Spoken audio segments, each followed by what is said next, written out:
ओमज्ञानतिमिरन्धस्य ज्ञानाञ्जनशलाकया चक्षुरुन्मिलितं येन तस्मै श्रीगुरवे नमः। श्रीचैतन्यमनोभीष्टं स्थापितं येन भूतले स्वयं रूपकदा मह्यं ददाति स्वपदान्तिकं। वन्देऽहं श्रीगुरो श्रीयुतः पदकमलं श्रीगुरून् वैष्णवांश्च श्रीरूपं साग्रजातां सहगणा रघुनाथामृतं तं सजीवं साद्वैतं सावधूतं परिजनसहितं कृष्णचैतन्यदेवं श्रीराधा कृष्णपदान् सहगणा ललिता श्रीविशाखान्वितं च। हे कृष्ण करुणा सिंधु दीनबंधु जगत्पते गोपेश गोपिकाकांत राधाकांत नमोस्तुते। तप्त कांचन गौरांगी राधे वृंदावनेश्वरी वृषभानुसुते देवी प्रणमामि हरिप्रिये। वंशकल्पतरुभ्यश्च कृपा सिन्धुभ्यैव च पतितानां पावनेभ्यो वैष्णवेभ्यो नमो नमः। जय श्री कृष्ण चैतन्य प्रभु नित्यानंद श्री अद्वैत गदाधर श्रीवासादि गौर भक्तवृंद। हरे कृष्णा कृष्णा कृष्णा हरे हरे हरे रामो राम रामो Hare Hare.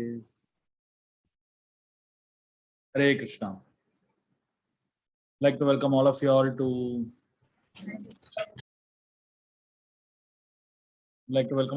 our Gita classes. Whoever can keep your cameras on, please do keep them on. Today we are going to be doing the last character in a series of Mahabharata that we have been discussing so far. So all this while we have been in the last, I don't know how many, we've been doing for almost 2 months now classes.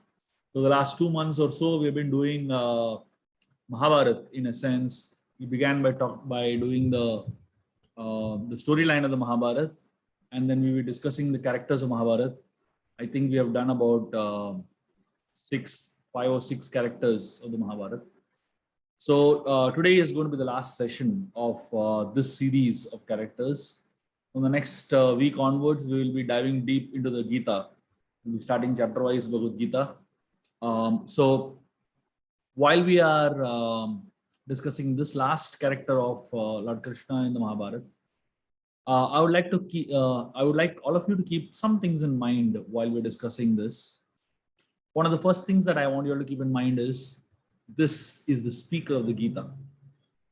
So the reason I did the entire Mahabharata discussions and the reason I did the whole character analysis of different characters of the Mahabharata is to help us to get to this point.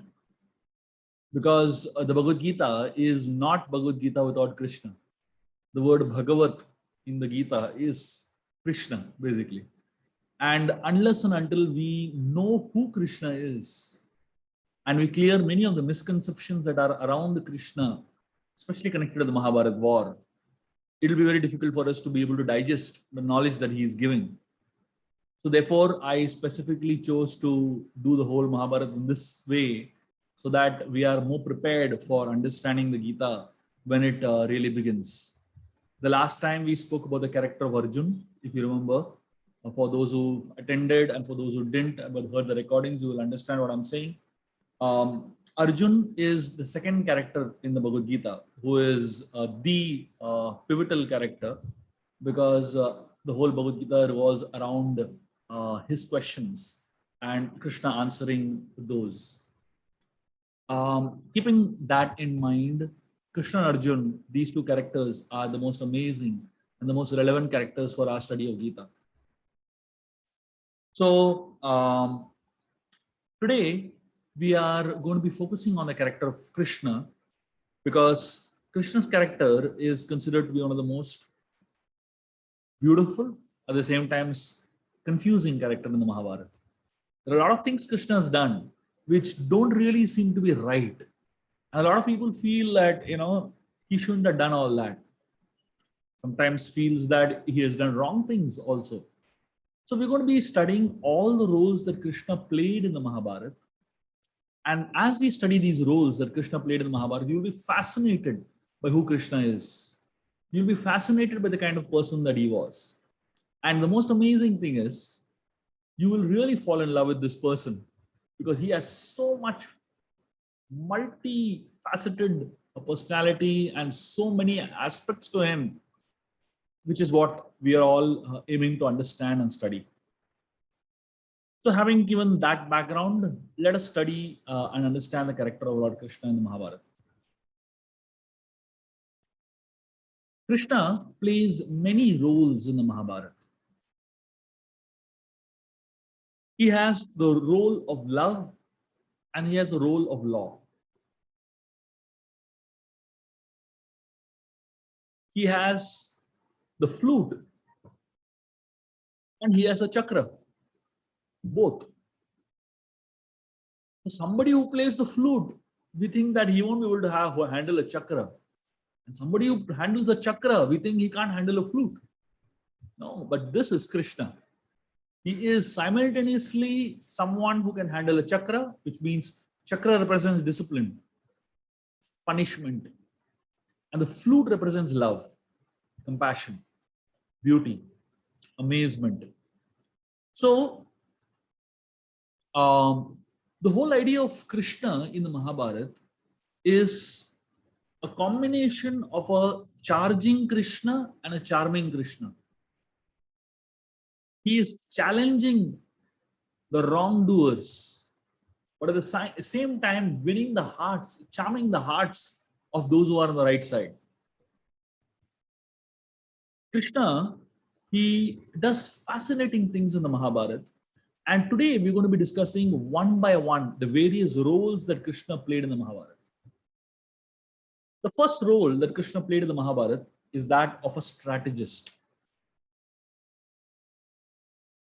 What is the meaning of strategist? And how do we understand Krishna as a strategist? Let me begin with a story of Krishna in his younger days. When Krishna defeated Kamsa and killed Kamsa, eventually he established Ugrasen as a king of Mathura. But there were many people that became Krishna's enemies, and one of them was Jarasandha. Jarasandha was a absolute demon. He was Kamsa's father-in-law. Jarasandha's two daughters were married to Kamsa. And when Kamsa was killed, Jarasandha was very furious and decided to attack Krishna in Mathura. When Jarasandha attacked Mathura, Krishna single-handedly, alone, came out of the palace of Mathura. Now, Jarasandha was he had a huge army of 23 Akshoini Sena. And Krishna came out alone. The Mahabharat war, the entire Mahabharat war has the number of people that were involved in the Mahabharat war was 18 Akshoini Sena. That's like millions of people. And here was Krishna facing Jarasandha's army, which had 23 Akshoini Sena. And Krishna came out alone. And interestingly, Krishna defeated the entire army of Jarasandha single-handedly and killed every single person except one person, and that was Jarasandha. Jarasandha went back home, gathered another army of another 23 Akshoini Sena. Krishna killed everyone except Jarasandha, sent him back alone. Jarasandha came back again with another 23 Akshoini Sena. Look at this man's capacity to motivate people to join him after defeat after defeat. If anybody feels that you are a failure, you're a loser, study Jarasandha's personality. You will feel very inspired. Some demons from the Vedic times are more inspiring than today's leaders many times. Jarasandha had a capacity to inspire 23 Akshoini Sena every time. after being utterly humiliated, utterly defeated the previous time. Look at his willpower also, and look at his self-confidence. Usually people who get defeated like this, they lose their self-confidence, right? But here was Jarasandha, not only did he not lose his self-confidence, but he managed to get an entire army again. Jarasandha attacked Mathura 17 times, 1-7. And Krishna defeated him each time. Now you might wonder, why didn't Krishna just kill him? It would have solved the problem, right? But Krishna was a very intelligent type of person. There are different types of intelligences. There is active intelligence and there is lazy intelligence. There is an active fool and there's a lazy fool.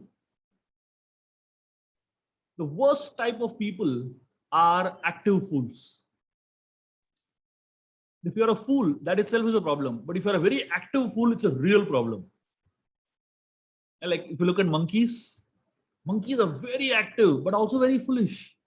So they harass the most, right? So a lot of people are like that, active fools. Then there are lazy fools. Lazy fools are very harmless. They're just lazy, they're foolish, but they're just so lazy they don't cause much harm. Then there is active intelligence. Active intelligent people are those who actually go and achieve a lot in life. Very active, always running around, very, very passionate and all that. But there's another type of intelligence which is the topmost. It's called lazy intelligence. And that's what Krishna was. What is the meaning of lazy intelligent? Intelligent means very, very smart, but lazy means Krishna doesn't want to do all the running around. What was the purpose of Krishna's incarnation? Of the many things that he was born in this world for, one of the most important things was Paritranaya sadhuna vinashaya cha duruskritam. He's come to destroy the miscreants. That's one of his purposes of his incarnation. But he's lazy, isn't it? But he's intelligent also. So he's thinking, why should I go and search for all these miscreants everywhere around the world? Let me find one good organizer who will get everybody to me. He found Jarasandha, super organizer, very capable. So he said, why should I do the hard work of going and finding all the bad people and eliminating them? Let Jarasandha do all the hard work. So he would let Jarasandha go every time because he was fully confident that Jarasandha would gather another army and get back. And Krishna had to just come out of his house, defeat all of them and go back in and enjoy himself.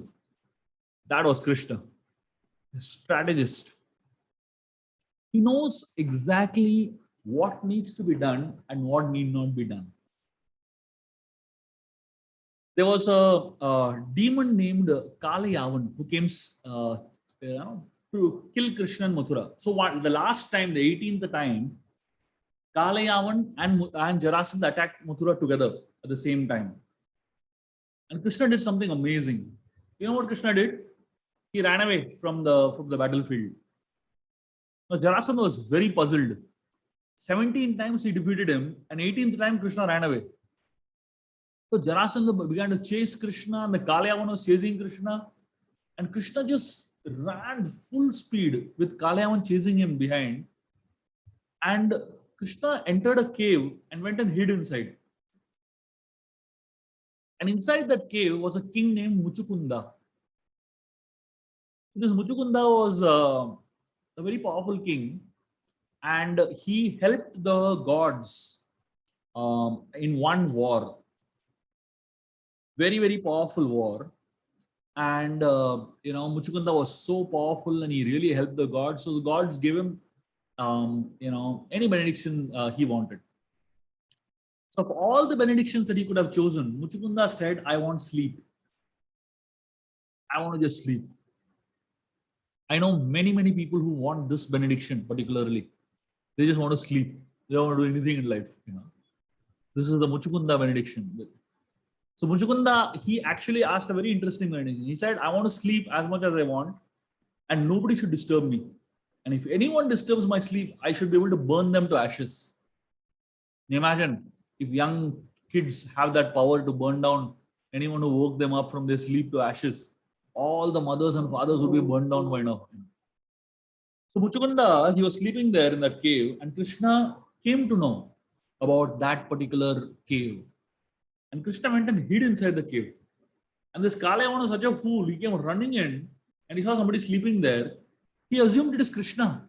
I mean, who does that? Right? Running so fast, so long, and then go to sleep suddenly. So somehow Kalayavan was not having the presence of mind. He thought Muchukunda is Krishna. He went and kicked him on the back. And Muchukunda turned around and just looked at Kalayavan and he was burnt to ashes. Again, what a strategy. Krishna didn't do anything to kill Kalayavan. He only took him to Muchukunda and Muchukunda did the rest. And that is how Krishna is as a person. Just perfect strategist. So there are 4 aspects to life: physical, emotional, intellectual, and spiritual. The Pandavas were very good in many aspects, but they needed help in some aspects. They were very good in character management. They were very good in relationship management. But what they wanted help for is in strategy management. That is why Krishna stepped into their lives. The Kauravas were very good in physical growth, but they were not good emotionally, intellectually, and spiritually. So Krishna helped the Pandavas with strategy. And the Pandavas worked on the other 2 themselves. They worked on character management and relationship management on their own. Krishna, he helps those who put an effort to help themselves. In the Mahabharata, we find that there are 3 types of nitis. Nitis are principles of life.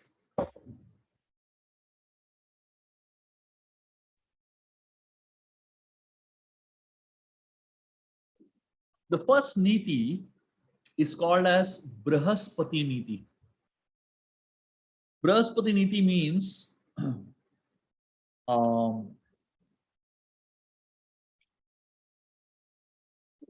whatever happens, you should always follow the path of Dharma. That's what Brahaspati Niti means. Yudhishthir followed Brahaspati Niti to the core. That means even if your enemies do wrong things, you should always do right things. So Yudhishthir was very much like Mahatma Gandhi, always wanting to do the right thing only. But in the process of doing the right thing, unfortunately, Yudhishthir came across Duryodhan. And Duryodhan had another type of niti in his life. And Duryodhan's niti was known as Kanika Niti, which was taught to him by Shakuni. Shakuni came from Afghanistan, Gandhar. And Shakuni had a mentor, Guru, whose name was Kanika. And Shakuni's Guru Kanika taught him Kanika Niti. And what does Kanika Niti say? Kanika Niti says, hook or crook, get your work done. Essentially, a lot of people in the corporate world today, that's what they follow. And definitely a lot of people in the political scenario today follow this only, Kanika Niti. It came from Afghanistan, essentially. So Kanika taught Shakuni Kanika Niti, and Kanika Niti was taught by Shakuni to Duryodhan. Yudhishthir learned Brahaspati Niti from his teachers. And Brahaspati Niti comes from the gods. Now, if you keep Brahaspati Niti in front of Kanika Niti, what is going to win? Always do the right thing, or hook or crook, get your work done. Obviously, Kanika Niti is going to win. The Pandavas were getting defeated all the time. They were losing so much. Why? Yudhishthira was stuck with Brahaspati Niti, and Duryodhana was holding on to Kanika Niti. That is when Krishna entered into their life. And Krishna introduced the 3rd type of Niti into the life of the Pandavas. The 3rd Niti in the Mahabharata is called as Shukra Niti. What is Shukra Niti? Shukra Niti is very, very interesting. It says, as long as your enemies follow the path of Dharma, you follow it. If your enemies break from the path of Dharma, you also break. So Krishna introduced Shukra Niti into the life of the Pandavas. And as soon as Shukra Niti was learned by the Pandavas, they started winning and the Kauravas started losing. In the Bhagavad Gita, of the many things Krishna speaks about himself, there is a section in the 11th chapter where Krishna speaks a lot about the different things that he is. And one of the things he speaks is very interesting. He says, among gamblers, I am the greatest cheat. He says, among gamblers, I am the greatest cheat. So if you are going to cheat Krishna, he is going to cheat you royally back. So basically, you can't fool around with God. That's what it essentially means. Don't try to act over smart in front of God. Krishna had an expert strategy behind everything. There was a particular day in the war, the Kurukshetra war, when the fight continued into the night. Usually, the battle stopped at sunset. It started at sunrise and stopped at sunset. Very, very sharp. But one particular night, the battle continued beyond sunset, went into the night, late into the night. And that particular night, Krishna told Bhima to call his son Gatotkacha. Gatotkacha was a Rakshasa. As we all know, Rakshasas are active in the night and they're pretty passive in daytime. Human beings are active in the day and passive at night. Nowadays, nobody knows whether we're human or Rakshasas, basically, because we seem to be more active at night. So Gatotkacha was called into the Mahabharata war that particular night because he is more active at night. He gets more powers at night. So when Gatotkacha entered into the war, the entire scene changed. Duryodhan panicked because they had never seen anyone so huge. And the war was practically one-sided literally that night, and the Pandavas were winning like anything. And Duryodhan was almost on the verge of dying that day because Gatotkacha just lifted him up, picked him up from his chariot and was going to eat him up. Duryodhan screamed at Karna and told him, use your Shakti weapon, use your Shakti weapon. And Karna, he had no choice. He had kept the Shakti weapon for Arjun only. He wanted to use it only on Arjun. But somehow, when Karna realized that Duryodhana is going to die if I didn't use the Shakti weapon, Karna used it. He didn't want to use it, but he had no option. Duryodhana was forcing him to use it, and he also couldn't find any other solution. He used the Shakti weapon on Gatotkacha. The result of that use of the Shakti weapon was that Gatotkacha died. And even when he died serving the Pandavas because he collapsed on the direction of the Kauravas and he buried under him thousands of people. So when Gatotkacha died, the Pandavas are very, very sad because their son had died. Like literally the first son among the Pandavas to die. And they were shattered. Bhima specifically was like really shattered. But when Gatotkacha fell, the only person in the Pandava army who was dancing was Krishna. Krishna literally got off the chariot and started dancing in the battlefield. And Arjuna was shocked and surprised. He asked Krishna, what are you doing? Our son has died. Why are you dancing like this? Krishna told Arjuna, you have no idea what has just happened. He told him, for the last so many days of the war, my only concern was the Shakti weapon. Because that is the only weapon that can kill you. And I was all these days making sure that Karna does not reach you by keeping your chariot far away from Karna's chariot. So Krishna, look at the way he thinks. He kept Arjun's chariot on the far side, very far from Karna, so that Karna never gets the opportunity to use the Shakti weapon against Arjun.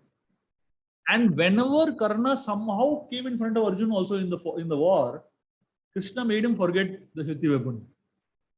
Now, Krishna is the source of all knowledge, remembrance and forgetfulness. So whenever Karna came in front of Arjun, somehow Krishna switched off the remembrance part. And he completely forgot that he had Shakti weapon. So Krishna was in great anxiety all these days. And now finally, the Shakti weapon gone. It's used once. It can only be used once. It has gone back to Indra. And now Karna can't do anything to Arjun. So therefore, Arjun was like Krishna was so happy and excited that finally, finally the Shakti weapon is used. And then he tells Arjun, see, Gatotkach is a Rakshasa, is a demon. And Rakshasas are always against the laws of mankind. He says, if he had not been killed by a Karna, someday I would have had to kill him.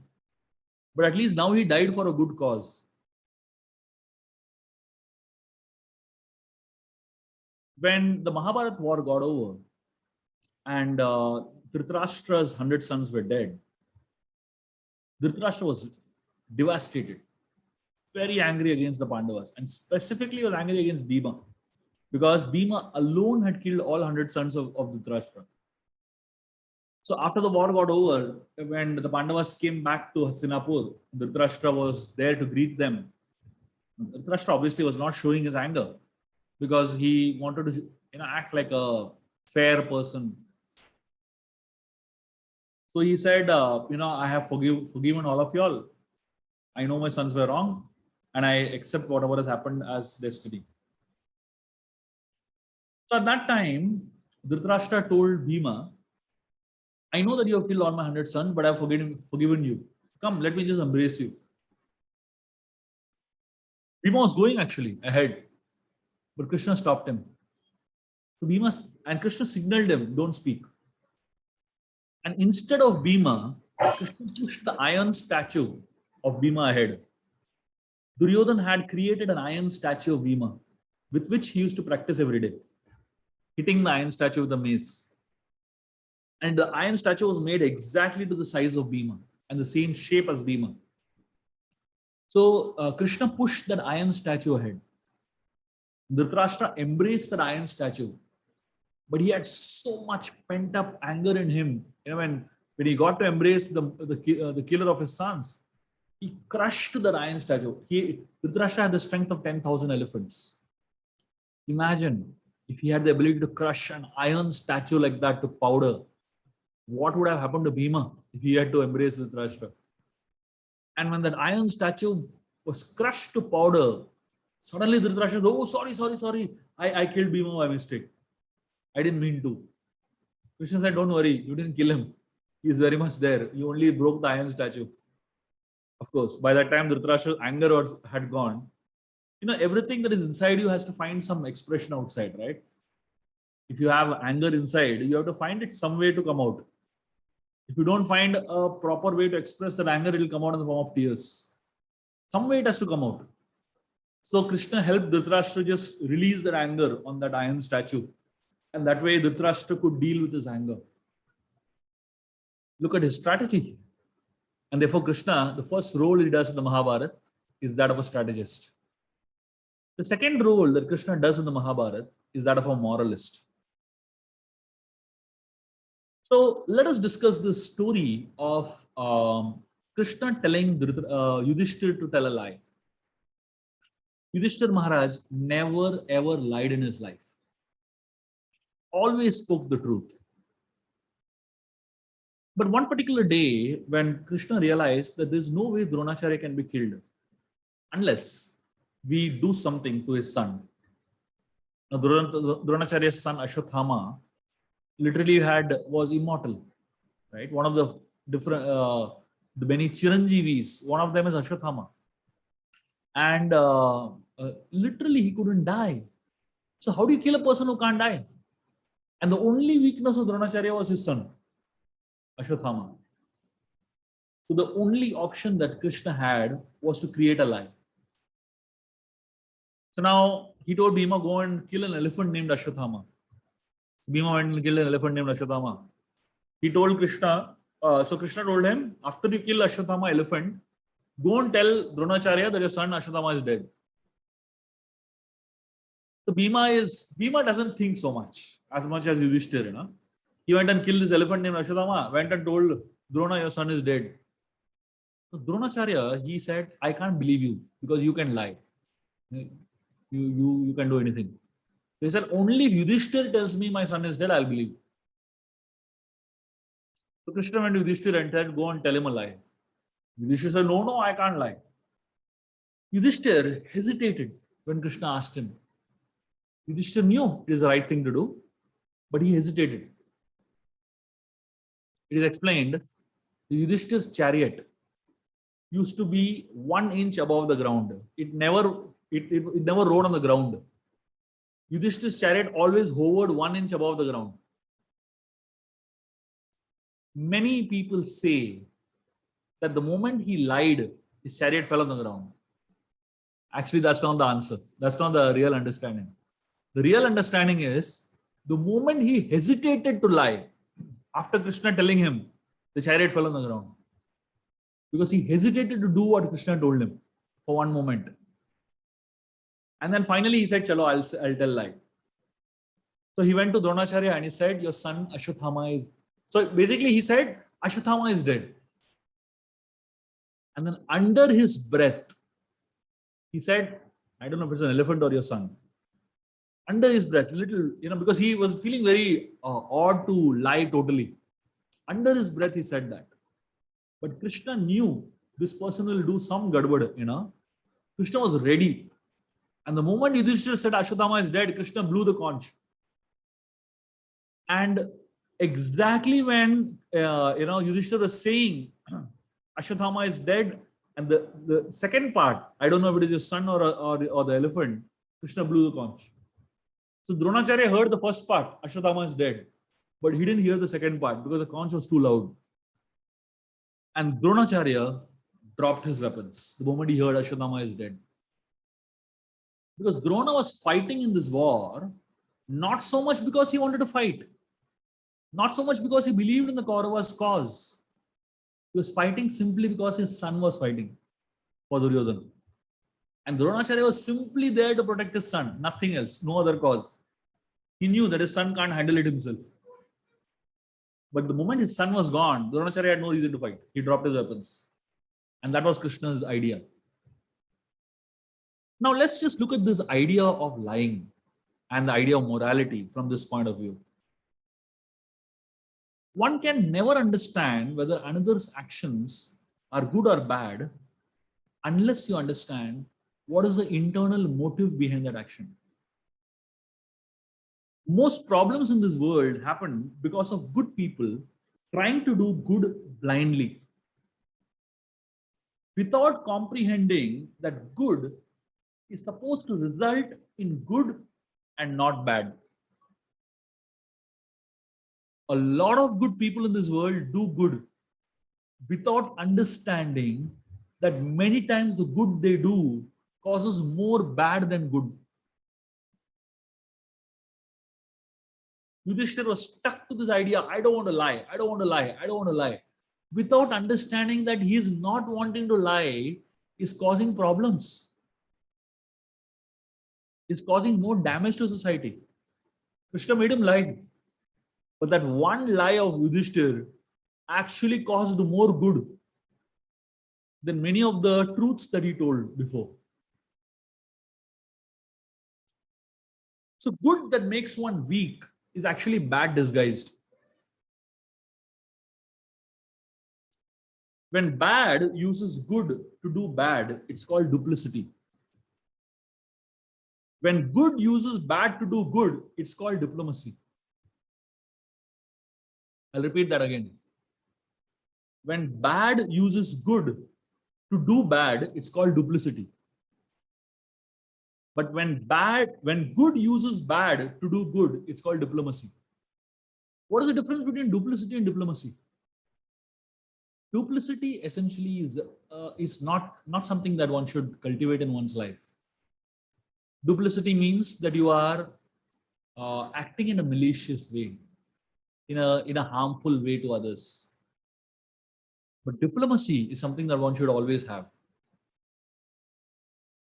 Duplicity should always be avoided, but diplomacy is important. Diplomacy actually is a sign of intelligence.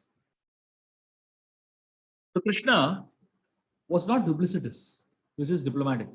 He was smart.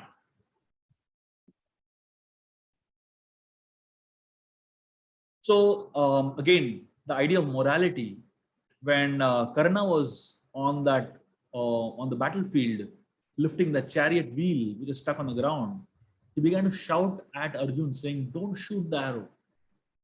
And he began to talk about morality at that point. And Krishna, he asked him, "What morality are you talking about? Where was your morality when you cheated in the gambling match along with the Kauravas? Where was your morality when Draupadi was being disrobed? Where was your morality when you cheated your Guru Parashuram to get knowledge? Where was your morality when you killed Abhimanyu, a 16-year-old boy, wrongly?" So Krishna asked him all these questions to find out what is Karna's thought on morality. If you remember, when we discussed the story of Karna, the character of Karna, we discussed about the idea of purpose, which is the most difficult to ascertain. So unless you want, understanding the purpose gives us a complete picture. Otherwise, it's very confusing. In the Mahabharata, we find towards the end of the war, Duryodhan and and Bhima were having this fight, the mace fight. And during the mace fight, Duryodhan, his body was steel framed because his mother had made him completely steel framed, right? The story of how Duryodhan's mother Gandhari, she knew that her son is going to face a situation like this. So she told her son, "Come naked, completely come naked. I'll make your body steel framed." So Duryodhan went, completely naked to his mother. And on his way, Krishna saw him. And he asked him, "Where are you going like this naked?" He said, "I'm going to mummy." So he said, "You're not a small kid to go to mummy like this naked. You're a grown-up boy." Duryodhan said, "No, mummy told me to come like this." So Krishna said, "Come on, if mummy tells you, you'll go like this." She meant you go naked, but at least you cover your private parts. At least have some shame. So Duryodhan, he felt maybe what Krishna is saying is right. So he covered his private parts with a banana leaf. And he went to his mother. And Gandhari opened her blindfold. And the moment Gandhari's vision fell on Duryodhan's body, the entire body from top to bottom became steel framed, except the part that was covered by that leaf. So Krishna purposely left in Duryodhana a small weakness. See, Gandhari believed in strengthening her child externally. But Kunti believed in strengthening her children internally. A lot of parents want to externally make their children powerful, but they leave them very weak internally. So Duryodhana was very powerful externally, but very weak internally. The Pandavas were externally not as powerful, but they were very strong internally. They could handle all kinds of adversities. So when the Duryodhana and Bhim fight was happening, Krishna was standing there and Bhim was getting thoroughly beaten up. He was more skilled than Duryodhana, more powerful also. Sorry, he was more powerful than Duryodhana. Duryodhana was more skilled than him. But Bhim's power is useless against the steel-framed Duryodhana's body. And that's when Bhim turned towards Krishna at some point. And Krishna indicated to Bhima to hit him on the thigh. And when Duryodhana jumped, Bhim hit him below the belt, which is not allowed in mace fighting. And Balramji was very upset. He actually walked out because Balram was Duryodhana's teacher. And he saw the fight and he said, "This is not fair." And he walked out. Now, the question of morality rises very often in the Mahabharata, putting a lot of people to question Krishna himself. To help us understand this, let us take a very simple example. Suppose a police is chasing a criminal. There's like a massive chase happening on the streets, and a criminal is getting away in his car. And a red light comes, traffic light, red light. Do you think the police should stop red light or not stop? What do you think is the right thing to do? Should police follow the traffic rules or not follow the traffic rules and brake? It's stupidity to stop at red light when you're chasing a criminal. Only stupid fellow will do that. Because it is more important to catch that fellow who's going to do more wrong. So sometimes the police have to break rules. Why? To stop a criminal from breaking bigger rules, causing more harm to society. So when the police breaks rules, it doesn't mean that the police is actually bad. It simply understand the purpose for which they are breaking the rule. You can't say, "Arey, police can break rule, I can also break rule." Understand the purpose. There's a big difference in the purpose for which they are breaking the rules. Similarly, in Duryodhan following all the rules, the motive was wrong. And in Krishna breaking all the rules, the motive was right. So apparently you say Mahabharata, Duryodhan followed all the rules in the war. Arey, for what?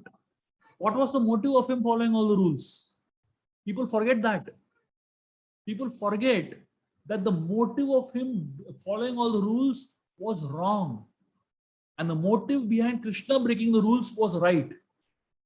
So Krishna's motive being right is established by this one fact after the war. Just ask, what did Krishna get at the end of the war? If his motive was wrong, he should have got something big, right? He should have got some kingdom, he should have got a lot of wealth, he should have got something. But Krishna, when he walked out of the war, he got nothing. In fact, he lost his whole Narayani Sena there in that war. He didn't get anything. He returned back alone from Hastinapur back to Dwarka. Single, just went back alone without anything. He didn't carry back anything with him. So that means his only gain was a satisfaction that he helped establish a kingdom based on dharmic principles. That's all he gained. Once dharma was restored, Krishna left Yudhishthir to rule the kingdom according to his goodness approach. He never intervened after that. Yudhishthir went back to Brahaspati Niti. Shukra Niti was not followed after that. Shukra Niti was an emergency measure. Only in an emergency you use Shukra Niti. Do not make Shukra Niti the principle of life forever. When good becomes subordinate to bad motives, then after short-term peace, long-term chaos prevails. When good resorts to bad to establish good, after a short-term chaos, long-term stability prevails. So good and bad should ultimately be determined by motive and results more than action and appearance. And therefore, if we look at Krishna, his principle of morality was very, very different. Vijayaji, you want to say something? Okay. The next role of Krishna in the Mahabharata is the role of being a realist. When the division of the kingdoms happened, at some point the Pandavas were given a very, very bad piece of land known as Pandavaprastha. It was a barren piece of land. And somehow, with the help of Krishna, Arjun helped Agni to consume this forest of Khandavaprastha. And as Agni was consuming this forest, all the different demons were running out of the forest. And Arjuna was shooting and killing all of them. There was one particular demon named Mayadanav who ran out of the forest. And Mayadanav ran and straight took shelter of Arjun.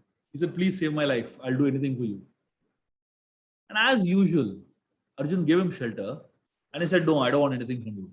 Krishna said, "Wait a minute. Why are you saying I don't want anything?" He said, "This fellow is ready to do something for you. Tell him to make a palace for you." Mayadana was the most powerful architect in the entire world at that point in time. So when Krishna told him to make this palace for Arjun, Mayadana made this most amazing palace known as Indraprastha. That's the way Krishna functions. He's a very realist. See, there is a big difference between pessimist, optimist, and realist. Pessimists are always people who are very pessimistic in nature, always thinking negative. Optimists are people who are always positive in nature, always thinking very positive, sometimes impractical also.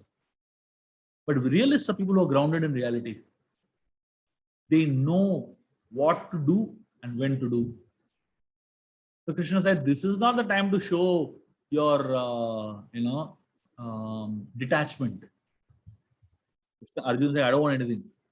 Krishna said, "Wait a minute. Why are you saying I don't want anything? You are in trouble over here. You don't have anything. Ask him to build you a palace." And I then have built.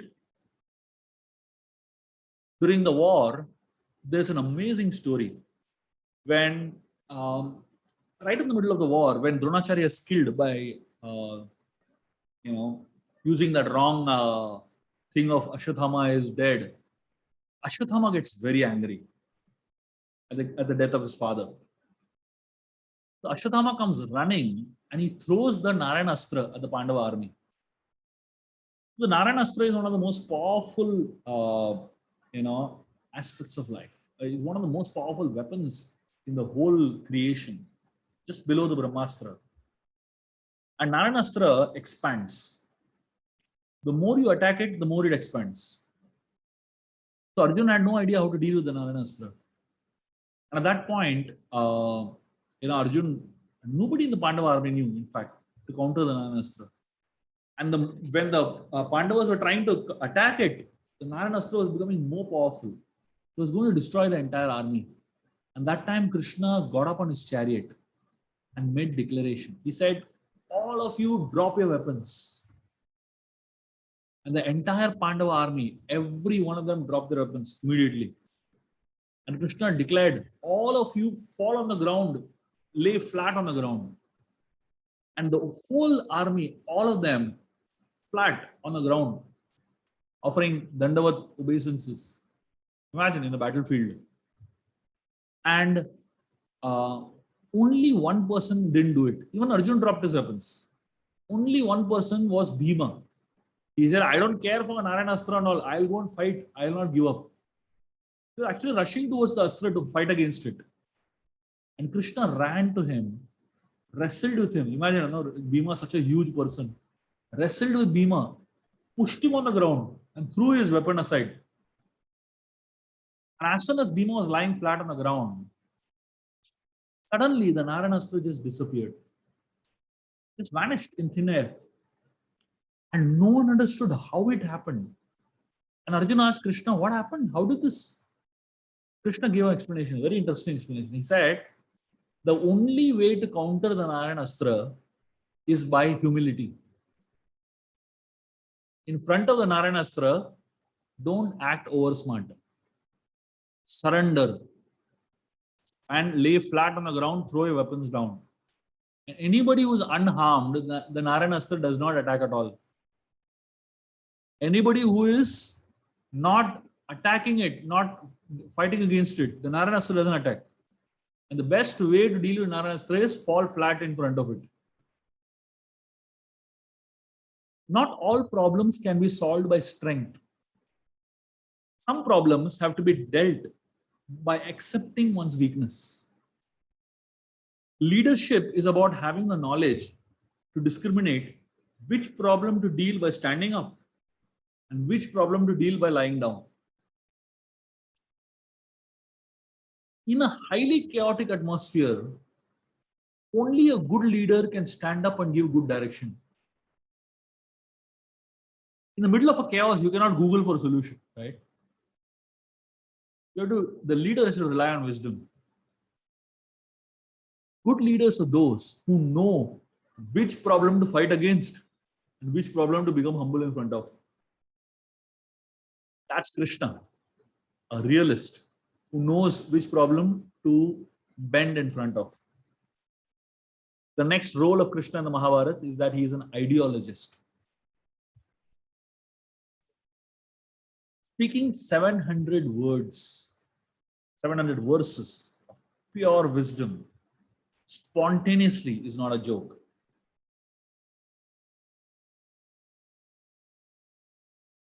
Of the many things that Krishna speaks, I'm sharing one very powerful thought.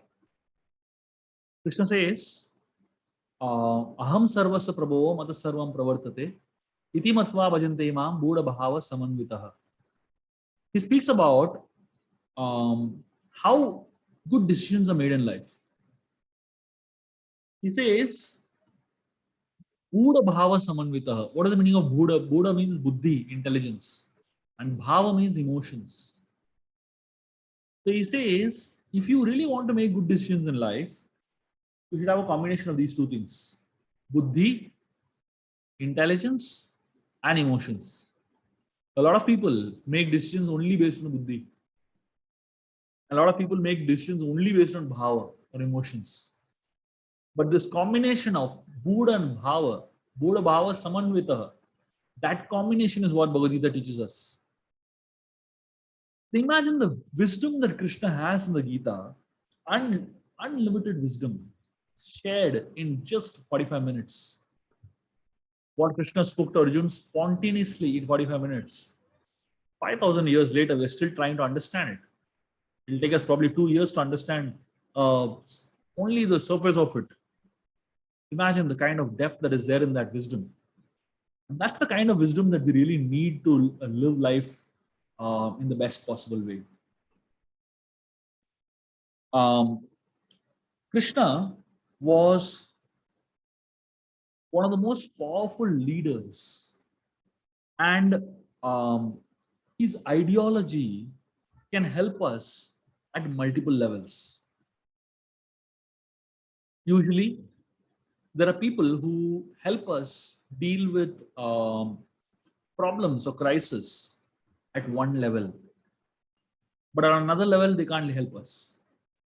So Krishna helps Arjun not only at an intellectual level, but he also helps him at a physical level by being his chariot driver for 18 days. And on those 18 days of war, if you remember, we had discussed the story about how Krishna jumped off the chariot on the last day and the chariot got burnt. The idea of there is about how Krishna not only protects Arjun from an intellectual level, but he also protects Arjun at a physical level. See, ideologies, um, it talks about how negativity affects you.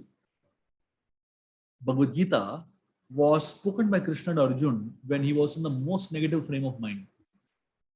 And Krishna spoke the Gita to Arjun to uplift his um, intelligence, uplift his understanding of life. And the same thing happens when people attack us with weapons. Nowadays, you don't have weapons that are physical in nature, that, of course, that also is there, but mostly we don't face that. But what we face is negativity that is hurled at us. How do you deal with negativity that is hurled at us? By having Krishna in the forefront of our lives. What is Krishna? Krishna is not just a physical presence. Krishna uh, is a source of inspiration. Krishna is a source of clarity. Krishna is a source of compassion. Krishna is a source of great power and inspiration and hope. So when you keep Krishna in the front of your life, no matter how much negativity people throw at you, he's there to protect us. Of course, you might say, where is Krishna now in our lives?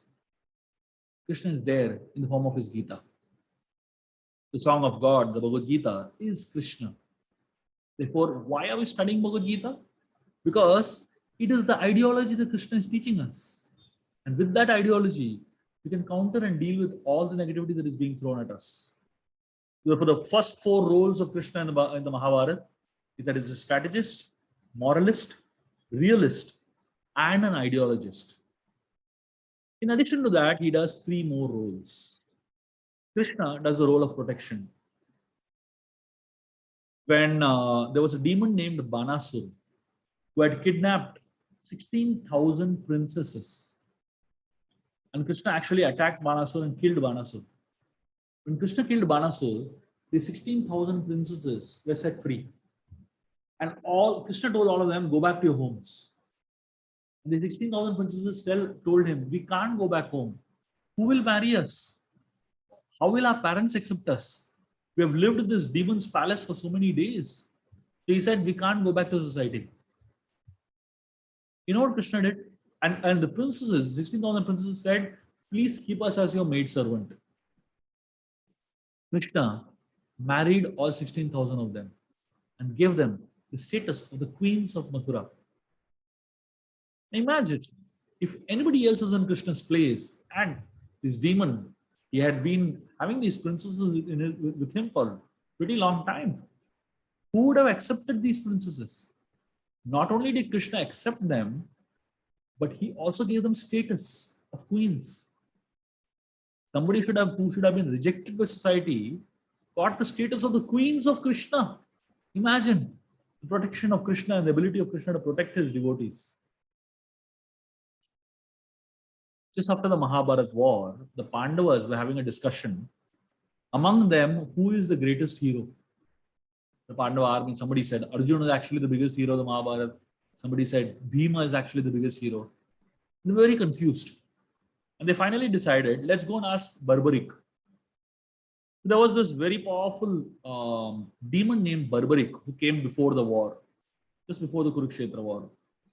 And Krishna, he realized this demon Barbarik is coming. He wanted to figure out whose side this fellow will be on. They went and stopped Barbarik in between. Krishna disguised as a Brahmana and went and stopped him. And Krishna asked Barbarik, who are you? Where are you going? Barbarik said, I'm going to fight in the Kurukshetra war. And he said, Krishna asked him, you're going without weapons? You don't have an army? How come you're going to fight like that alone? So Barbarik said, I have 3 arrows. And he removed 3 arrows and showed Krishna. And he said, with these 3 arrows, I'll fight the war. Krishna said, come on, in 3 arrows, how can you fight a war? There are millions of people there. Barbarik said, these arrows are given to me by Lord Shiva. And they're very special arrows. And he said, with 1 arrow, I can mark all my enemies that I want to kill. The 2nd arrow will go and kill all of them. The 3rd arrow I use if I want to unmark them. Krishna was amazed. He was like totally shocked and bewildered. And he said, how is it possible? Barbarik gave him a demo then and there. They were standing under a tree. He said, I'll remove all the leaves of this tree and show you. And Barbarik actually used 1st arrow to mark all the leaves. And 2nd arrow, he removed all the leaves. And Krishna was amazed. He asked him, whose side are you going to be on? Barbarik gave a very diplomatic answer. He said, I'm going to be on the side of on the weaker side. Krishna realized initially the Pandavas are weak. But with Barbarik on their side, Kauravas will become weak very soon. And this fellow will shift sides. So Krishna said, this fellow cannot be got into the war. So he told him, I'm a Brahmana, can you give me some charity? Barbarik said, yes, ask for anything. Krishna said, give me your head in charity. So Barbarik was shocked. Who asks head in charity like that? So Barbarik understood that this cannot be an ordinary person. He asked him, who are you? Asking for my head. And then Krishna revealed his original form. Barbarik actually took shelter of Krishna. He said, my dear Lord, I have promised you I'll give you my head, I'll give you, but I have a request. He said, I want to see the whole war. Can you please allow my head to see the whole war? So Krishna said, fine. So Barbarik actually cut off his head and offered it to Krishna. And Krishna took that head of Barbarik, put it on a stick, and put that head on top of a mountain. And from top of a mountain, Barbarik was seeing the whole war. Only the head was seeing the whole war. So after the war got over, the Pandavas went to Barbarik to ask him, according to him, who is the man of the series? Who really is the hero of the war? Because Barbarik was like the only live witness for the whole war, right? So Barbarik, he gave a very interesting answer. He said, according to me, none of you have done anything. He said, according to me, Krishna Sudarshan Chakra traveled around the entire battlefield, killing everyone. Nobody did anything. What a realization, isn't it? A lot of us, we feel that we are doing something. But according to people like Barbarik, they can actually see it from a higher perspective. And Barbarik was, because Barbarik gave his head to Krishna, Krishna blessed him that because you made this sacrifice, I bless you that you will be worshipped forever. Even today in Rajasthan, there is this temple of Barbarik. It's called Khatu Sham, where this head of Barbarik is worshipped. And Krishna offered Barbarik his own name, Sham. And therefore, Barbarik is celebrated for his sacrifice. But the point is, look at how Krishna goes out of his way to protect his devotees. There are many stories of Krishna protecting his devotees. Just like when the Pandavas came back from the battlefield. If you remember, Dhritarashtra removed his anger on Bhima. But Gandhari had still not removed her anger anywhere. Krishna knew someday Gandhari's anger will come out. One day Gandhari called Yudhishthira to talk to her. And Krishna knew that today Gandhari is going to really blast him. So Krishna went with Yudhishthira. And Gandhari, from there was a blindfold, but from the edge of her blindfold, she could see below. So from her edge of the blindfold, she saw Yudhishthira's feet. When she looked at the feet of Yudhishthira, the toenails of Yudhishthira burnt. Imagine how much anger she had. And Krishna immediately knew that this is going to be a disaster. You know what Krishna did? Krishna began to speak to Gandhari. He pushed Yudhishthira aside and he began to speak to her. And the entire attention of Gandhari was now shifted from Yudhishthira to Krishna. And she cursed Krishna. She said, "You could have stopped the war, but you didn't. Though you are God, you could have stopped the war." She didn't say that, my son should have stopped the war. She blaming Krishna. She said, "You should have stopped the war. You have the ability. You are God." And then she cursed him. She said, "Just like I saw my entire dynasty being destroyed in front of me, I curse you that you will lose your entire dynasty and you will see the destruction happening in front of you." And Krishna smiled and accepted their curse. Imagine to what extent Krishna is ready to go to protect his devotees, the Pandavas. Krishna actually took the entire curse, the anger that was supposed to be directed on Yudhishthira, he took it on himself. That is the extent to which Krishna goes to protect his devotees. Of course, there are many, many stories of how Krishna protects his devotees. So that is the first role of Krishna, the idea of protection on a personal level. The second role of Krishna is affection. Krishna loves his devotees. If you study, a very interesting thing that the Acharyas explained in the Mahabharata war. When Krishna was sitting on the battlefield on the chariot of Arjuna, apparently it seems that Krishna was not doing anything. Krishna just seemed to be sitting on the chariot and driving the chariot. But Krishna was doing something very important. You know what he was doing? He was sitting on the chariot, driving the chariot and smiling. Now, why was Krishna sitting there and smiling? There's a very important reason why Krishna was sitting there and smiling. Because when the enemies would look at Krishna sitting there and smiling, just by looking at the smiling face of Krishna, their hearts would melt. And many of them would lose their anger. And when they would lose their anger, Arjuna would shoot an arrow and kill them. So Krishna was sitting there and smiling and distracting everyone and their attention. But of course, all these people were so fortunate that they got to die in the presence of Krishna. And it explained that Krishna loved not only Arjuna, but also the people that were against him. So God is impartial in the way he loves us. He loves everyone. He loves all of us. But some people, he shows tough love. What is tough love? Tough love means sometimes when a child acts naughty, the parent beats him or parent shouts at him. What is it? Isn't that love? Of course it is love, but that's tough love. So when a mother or a father acts tough with a child, it is not hatred. It's another aspect of love. So Krishna, when he's dealing with all those enemies and all the people that he apparently destroys also, there's an element of love in it. There's an element of affection in it. That's very clearly visible in his dealings.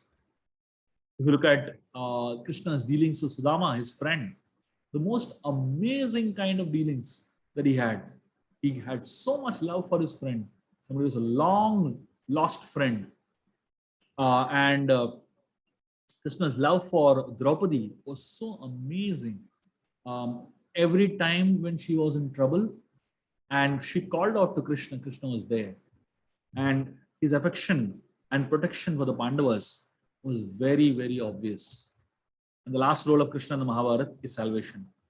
If you remember, we had discussed this in the story of Bhishma. We studied the character of Bhishma.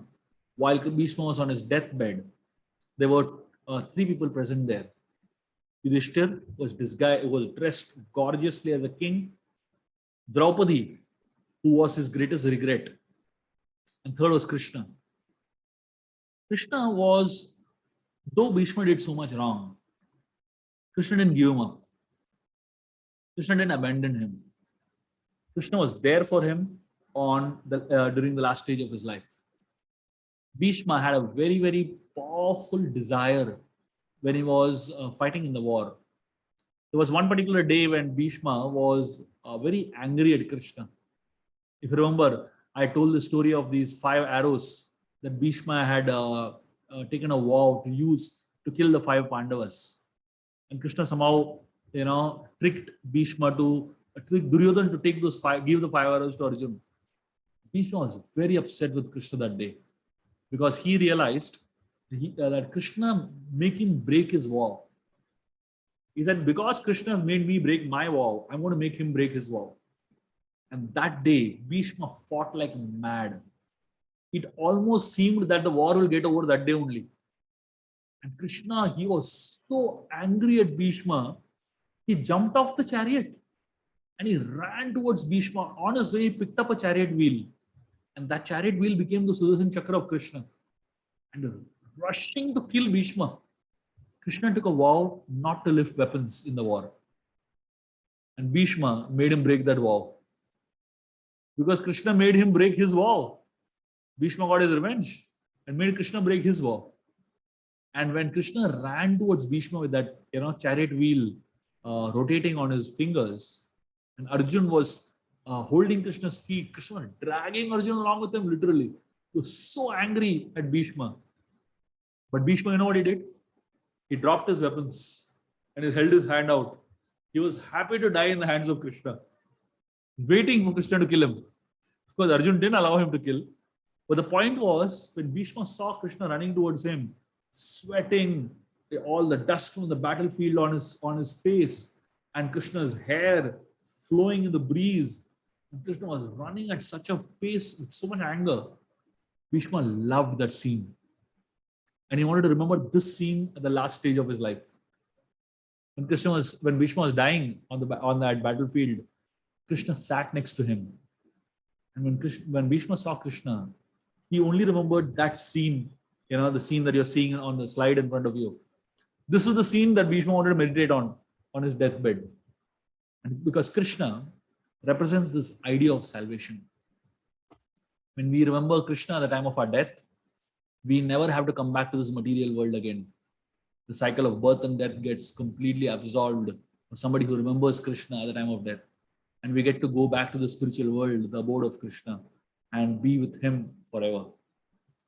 So this is the last role of Krishna in the Mahabharata, the role of protection, affection, and salvation. So we saw so far, Krishna had 7 roles: the role of strategist, moralist, realist, and ideologist. And then the last 3 roles we saw was that of protection, affection, and salvation. These are the 7 roles of Krishna in the Mahabharata war. Of course, these are just tentative list of the roles. There are many, many millions of other roles that he played. But these 7 roles that Krishna played in the Mahabharata at least introduces us to the greatness of this personality of Krishna and to the amazing ability that Krishna had to combine many, many aspects to himself. So let us now prepare ourselves mentally to dive deep into the Bhagavad Gita, which we're going to be starting next week onwards. The next week we'll be doing a mood setting of Bhagavad Gita. We'll be discussing the mood of how to study and understand the Gita. And that will be like more or less an introduction to the Bhagavad Gita. And from the next week onwards, we'll begin chapter 1 of the Gita. It'll be really nice. By next week, if all of you have a copy of Bhagavad Gita as it is by A.C. Bhaktivedanta Swami Srila Prabhupada, we will drop you an Amazon link on the group to be able to get this copy of Bhagavad Gita for all of you. That will be wonderful to read the Bhagavad Gita as we are discussing the Gita.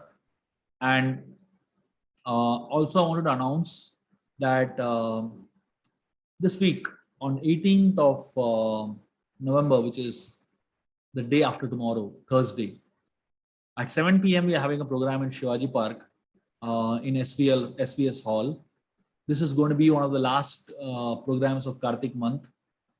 As we announced right in the beginning, maybe a month back, that the month of Kartik is a very auspicious month. So for all those of you all from Mumbai and would like to take out a valuable time to be physically present in this event, please do let us know. There is a registration procedure. We have very limited seats because we have only a occupancy of 50 places in that hall due to COVID restrictions. But we would like all of you to benefit by it. We have very few seats available. So we are still opening up, keeping the program open for any of you all who would like to register. So please do register with us and benefit with this program. This is going to be a mind-blowing program for many of you all who attended this program the last week, the beginning of the Kartik month. I'm sure all of you have such beautiful memories of that program.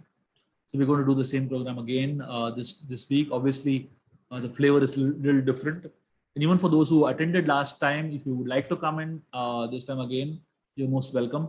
It's always great to have a physical connect in terms of satsang, and it's good to see you all in person too.